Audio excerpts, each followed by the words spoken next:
24শে ফেব্রুয়ারি ছিল মায়ের বার্থডে, তাই সকাল সকাল ওই বাড়ি গিয়েছিলাম।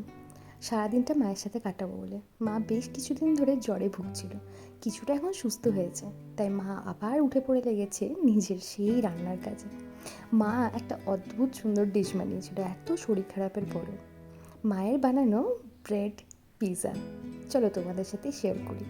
রেসিপিটা না হয় অন্য কখনো শেয়ার করব, আজকে রান্নাটাই দেখে নাও। খেতে কিন্তু দারুণ হয়েছিল। মা এই শরীর খারাপ অবস্থাতেও বিভিন্ন রকম রান্না চেষ্টা করতেই থাকে, নতুন নতুন খাবার আমাদেরকে খাওয়াতেই থাকে। তারপরে দুপুরবেলা একটা অদ্ভুত ঘটনা তোমাদের সাথে শেয়ার করব। এই ষাঁড়টা রোজ আসে আর ঠিক এইভাবেই ডাকে নিজের খাবারের জন্য।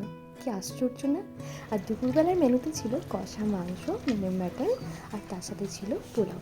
পোলাওটা আমরা নিয়েছিলাম অমররতন বিরিয়ানি থেকে। যারা হোমমেড খাবার পছন্দ করো আর বাড়িতে বানাতে পারবে না তাদের জন্য বেস্ট।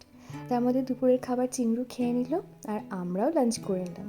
করে তোমাদের সাথে আজকে ভাবলাম একটা নতুন জিনিস শেয়ার করি। নতুন বলবো না, অনেকেই হয়তো অনলাইনে দেখে থাকবে বা কিনেও থাকবে, বাট আমার কাছে নতুন, তাই তোমাদের সাথে শেয়ার করি। রিসেন্ট অ্যামাজন থেকে কিনেছিলাম, সেটা আমার দেখানো হয়নি, তো দেখাচ্ছি। অনেকেরই ছাদে গাছ আছে, তো তারা এরকম স্ট্যান্ড তোমরা দেখবে অ্যামাজনে পাওয়া যায়।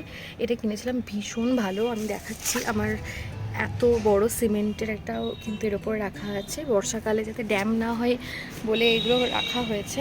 আমি মোটামুটি সব গাছেই দেওয়া হয়েছে, আরও প্রচুর কিনতে হবে, যেহেতু ছাদে প্রচুর গাছ। এই রোটা হয়ে গেছে, আরও কিনবো। ভীষণ ভালো জিনিস এগুলো, যারা দেখেছো অথচ কিনবো কি না কীরকমভাবে ভাবছো, আমি বলবো অবশ্যই নিতে পারো, খুব ভালো জিনিস। আমি তোমাদের সাথে অ্যামাজনের লিঙ্কটা ডেসক্রিপশানে শেয়ার করে দেবো, চাইলে তোমরা কিনতে পারো।